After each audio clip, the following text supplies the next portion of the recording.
নমস্কার। কবি শুভ দাশগুপ্তের লেখা কবিতা আমি সুভাষ। তোমার পাথরে দিয়েছি মালা, এত ফুল, তুমি ঢাকা পড়ে গেছো। তুমি পাথর না হলে রাগ করতে। 56 বছর আগের এক মধ্যরাতে এলগিন রোডের 3 তলার ঘরে আলো জ্বলছিল। চাদর গায়ে এক ছায়ামূর্তি পায়চারি করছিল অবিরাম। বাইরের রাস্তায় ইংরেজ পুলিশের চর সতর্ক সজাগ চোখে দেখছিল। তাদের সব সতর্কতাকে তুমি তখন বুদ্ধ বানিয়ে অন্ধকার চিরে ছুটে চলেছ আলোর পথে। দেশের মানুষ কাকপক্ষী কেউ টের পায়নি। তুমি যাবার পর 56টা শীত, বর্ষা, গ্রীষ্ম উধাও।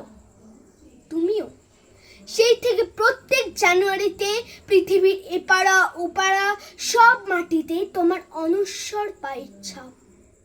সব বন্দুকে তোমার বুকের বারুদ, সব কুচকাওয়াজে তোমার স্বপ্নের ছন্দ। পরশ পাথরের মতো স্বাধীনতাকে খুঁজছে তোমার অন্তরে লুকিয়ে থাকা খ্যাপা। তোমার গন্তব্য ছিল স্বাধীনতা, তোমার পথ ছিল স্বাধীনতা, তোমার স্বপ্ন ছিল স্বাধীনতা, তোমার প্রেম ছিল স্বাধীনতা। তুমি রক্ত চেয়েছিলে স্বাধীনতার জন্য, তাই তুমি পাথর। যারা স্বাধীনতা আড়ালে চেয়েছিল গদি, চেয়েছিল সিংহাসন, ইংরেজদের ছেড়ে যাওয়া লুটের রাজ্যপাট, তারা রইল সুখে। ভারতবর্ষের টাকায় তাদের সুখ, তোমার নয়।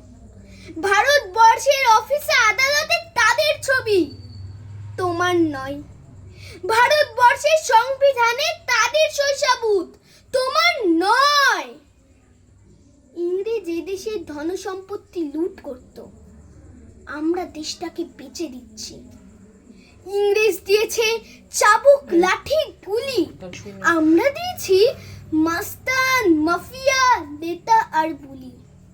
ইংরেজ দিয়েছে কালাপানি, সেলুলার জেল, আমরা দিয়েছি টিভিতে সুপার হিট মোকাবিলা আর আইনসভায় আয়ারাম গয়ারামের খেল।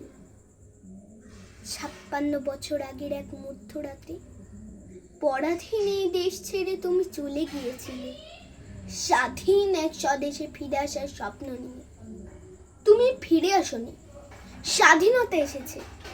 তার কাঁধে ঝুলি ভরে নিয়ে এসেছে ভোট নামক রাজ্যযোগ্য, গণতন্ত্র নামক চিরাট মাচ্চার ন্যায়, প্রগতি নামক লোক ঠকানো স্ট্যাটিস্টিক্স, সংহতি নামক বিস্ফোরণের চুরমার, ঐতিহ্য নামক মন্দির মসজিদে ঝগড়া, আর সমুদ্র হিমাচল ভরিয়ে দেওয়া ভাষণ, ভাষণ আর ভাষণ। 56 বছর ধরে তুমি পাথর হয়ে আছো। 56 বছর ধরে ভারতবর্ষ অধীর অপেক্ষায় কান পেতে আছে। ইথার তরঙ্গে কবে হঠাৎ শোনা যাবে স্বাধীনতার নিজস্ব কণ্ঠস্বর। আমি সুভাষ বলছি, আমি সুভাষ বলছি। নমস্কার।